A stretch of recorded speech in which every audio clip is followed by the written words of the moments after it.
नमस्कार, मैं रवीश कुमार। जिन लोगों ने सपना देखा था कि वे 100 रुपया लीटर पेट्रोल भरा लेंगे लेकिन विरोध नहीं करेंगे, आज उनका सपना पूरा हो चुका है। पुणे 101, नागपुर 101, जयपुर, बॉम्बे, कोल्हापुर, नासिक 102, औरंगाबाद 103, इंदौर, भोपाल 104, गंगानगर 106।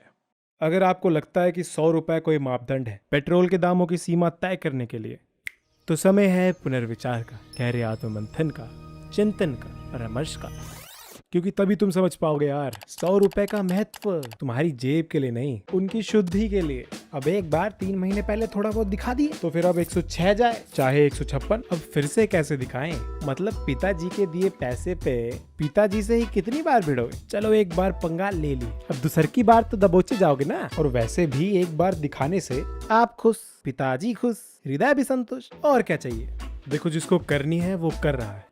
पत्रकारिता। पेट्रोल का 106 रुपए लीटर के पार चले जाना तीनों प्रकार से अहम है। ऐतिहासिक भी है, अकल्पनीय भी है, अभूतपूर्व भी है। ऐतिहासिक को लेकर उतनी चिंता नहीं होगी क्योंकि इतिहास का सिलेबस तो चुटकी में चेंज हो जाता है। अगले साल लिख दिया जाएगा कि जब देश में पेट्रोल 5 रुपए लीटर मिल रहा था तब विपक्ष 100 रुपए का बताकर विरोध कर रहा था और देश की तरक्की में रोड़े अटका रहा था। मई से लेकर अभी तक पेट्रोल डीजल के दाम 23 बार बढ़े हैं, तब जाकर पेट्रोल 100 के पार पहुंचा है। ये वाला डेटा तो जरूर ही अकल्पनीय और अभूतपूर्व होगा। क्या बड़े सटीक तरीके से कहा। सिर्फ पेट्रोल ही नहीं, सरसों तेल का दाम भी आसमान छू रहा है। 200 रुपया लीटर से भी पार चला गया है सरसों का तेल। गैस का सिलेंडर 800 रुपए से अधिक हो गया है। विपक्ष तो तब से विरोध कर रहा है जब जून 2020 में पेट्रोल 80 रुपए लीटर हो गया था, लेकिन उसके विरोध करने के बाद भी पेट्रोल 20 रुपया और महंगा हो गया। IT सेल को एक काम करना चाहिए, पेट्रोल के दाम बढ़ने का दोष विपक्ष पर डाल देना चाहिए कि उसी के विरोध के कारण 100 रुपया लीटर हो गया है। खामखा 4 साइकिलें खरीद कर प्रधानमंत्री, गृह मंत्री, पेट्रोलियम मंत्री और कपड़ा मंत्री को बेच दी गई। देखो, अब नेताओं के पुराने बयान चलाकर बोर नहीं करूंगा, सीधे आंकड़ों पर आते हैं। पिछले कुछ 42 डेज में 24 टाइम्स दाम इंक्रीज हुए हैं। पहली बात ये चल रही है कि ये सब कोरोना के चलते हैं। पेट्रोल पर जो एक्साइज ड्यूटी 9 रुपए थी 2014 में, वो 2020 तक 19 रुपए हो जाती है। और जो डीजल पे एक्साइज ड्यूटी थी 3.5 से 21.5, तब कहा था कोरोना। अब दूसरा जो बहाना है क्रूड ऑयल प्राइसेस का, तो यहाँ पॉइंट ब्लैंक सवाल ये उठता है कि इलेक्शंस में दाम क्यों नहीं बढ़े। राज्यों में इलेक्शंस का ऐलान हुआ 26 फरवरी 2021 को और इलेक्शंस खत्म हुए 2 मई 2021 को। क्रूड ऑयल का दाम इस दौरान बढ़ा है, मगर इंडिया में दाम बढ़ने की जगह घट गया। ये देखिए, कमाल का गणित है। न सेंटर मानने को तैयार है, न स्टेट्स, और पिस रहे हैं गैस हु। 25 रुपए 72 पैसे का इजाफा हो चुका है पेट्रोल के दामों में पिछले 13 महीने में। 25 रुपए 72 पैसे। और डीजल की कीमतों में बढ़ोतरी 23 रुपए 93 पैसे हो चुकी है। अभी 70 के करीब, $70 पर बैरल के करीब कच्चे तेल की कीमतें। 2014 में ये कीमतें $110 पर बैरल थी। अब 35% दाम कम हो चुके हैं, लेकिन पेट्रोल डीजल के दाम लगभग 35% ऊपर हो गए। ये देखिए, कमाल का गणित है। और जहां 99,000 करोड़ रुपए सरकार, 99,068, सही आंकड़ा आपको बता दूं, 2014-15 में जो सरकार के खाते में आए थे तेल की कीमतों के चलते जो राजस्व आया, अब वो बढ़कर लगभग 3,60,000 करोड़ रुपए हो चुका है।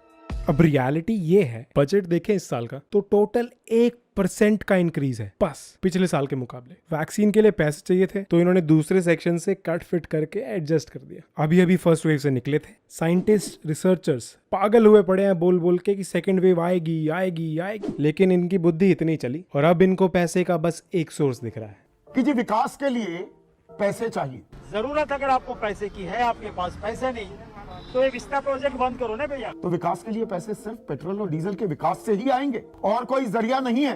तब नारा क्यों बुलंद किया गया था? तब ये दावे, ये वादे, ये सपने क्यों दिखाए गए थे कि 35 रुपए प्रति लीटर पेट्रोल हो जाएगा? आपको ध्यान होगा ना 2014 में। आज की तारीख में हमारे जितने पड़ोसी मुल्क हैं, नेपाल हो, भूटान हो, बांग्लादेश हो, श्रीलंका हो, पाकिस्तान हो, वहां पर पेट्रोल डीजल की कीमतें हमसे कम क्यों हैं? और जो ये तर्क दिया जाता है कि सड़कें बन रही, तो पहले सड़कें नहीं बन रही थी, पहले देश में कोई विकास नहीं हो रहा था। और सड़कें जहां तक बनाने की बात है, आप या मैं, कोई भी हम गाड़ी खरीदते हैं, वन टाइम रोड टैक्स देते हैं ना, अच्छा खासा जाता है। 10-15 लाख की गाड़ी हो, 2-2.5 लाख रुपए तो वन टाइम रोड टैक्स जाएगा। फास्ट टैग आजकल चलन हो गया है, तो टोल टैक्स देते हैं ना, तो वो पैसे भी तो हम दे रहे हैं। तो वन टाइम रोड टैक्स भी दें, टोल टैक्स भी दें, एक्साइज भी दें, बढ़ी हुई कीमतें भी दे। आम आदमी आज की तारीख में उसकी आमदनी भी तो कम हो रही है। क्या आमदनी, क्या बोल रहे हो संदीप जी यार? मोदी जी की आमदनी कम नहीं हुई? बताओ, इतना खर्चा देखना है अभी। अब शेर पाला है, अरे ओ, अब शेर पाला है तो शेर का पिंजरा भी तो बनवाना ही पड़ेगा ना। समझते ही नहीं है लिब्रांडू कहीं के। और ये मत समझना मोदी जी को ख्याल नहीं है, उनके पास सबका बदला लेकर अतरा सबका सलूशन है। वो याद से भेजे अपना आदमी निवारण प्रस्तुत करने के लिए। सुन लो जरा।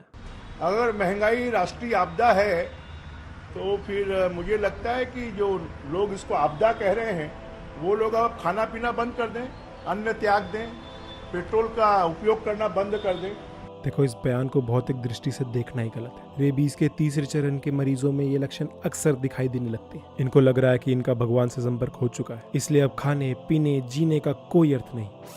मतलब how blind can you turn to the situation यार। लोग आर्थिक तौर पर टूट चुके हैं, रोजगार नहीं है, कमाई नहीं है, महंगाई आसमान पर है। लोग अपनी जमा पूंजी और फिक्स डिपॉजिट तोड़कर खर्च चला रहे हैं। यह कहानी भी उसी तरह से गायब कर दी गई है जैसे कोविड से मरने वालों की संख्या गायब कर दी गई।